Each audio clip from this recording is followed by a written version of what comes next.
চট্টগ্রামের কর্ণফুলী নদীতে লাইটার জাহাজের লোক পারাপারে বাধা ও চাঁদা দাবির অভিযোগ এনে মানববন্ধন করেছেন মাঝিরা।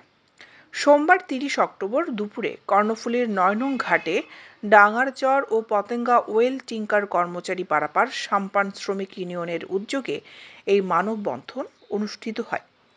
মানববন্ধনে অংশ নেওয়া মাঝিরা অভিযোগ করেন, কিছু অসাধু ব্যক্তি রাজনৈতিক প্রভাব দেখিয়ে মাঝিদের কাজে বাধা সৃষ্টি করেছেন এবং চাঁদা দাবি করছেন। তারা ইতিমধ্যে মাঝিদের দুটি জাহাজ জব্দ করে বিক্রি করে দিয়েছেন। এছাড়া মাঝিদের মারধর সহ প্রাণনাশের হুমকিও দেওয়া হয়েছে। এই বিষয়ে এক মাঝি বলেন, আমরা লাইটার জাহাজের যাত্রী পারাপার করে জীবিকা নির্বাহ করি, কিন্তু বর্তমানে আমাদের কাজ বন্ধ হওয়ার উপক্রম। চাঁদা না দিলে আমাদের উপর হামলা করা হচ্ছে।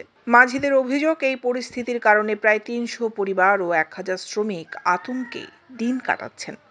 তারা পরিবার পরিজন নিয়ে বেঁচে থাকার জন্য প্রশাসন ও সংশ্লিষ্ট কর্তৃপক্ষের হস্তক্ষেপ কামনা করেন।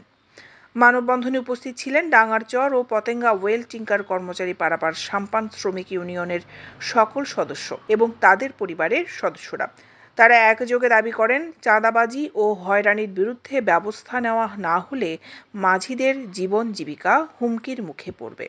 মাঝিরা দ্রুত প্রশাসনের দৃষ্টি আকর্ষণ করে কার্যকর পদক্ষেপ নেওয়ার আহ্বান জানিয়েছেন।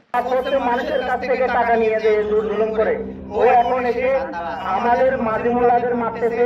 কালকেও আমাদের মাঝি এই ইলিয়াস কাজ করছে, সারাদিন পরিশ্রম করছে, একটা নৌকা চালাইতে সারাদিন কত কষ্ট হয় সে একজন মাঝি বুঝে।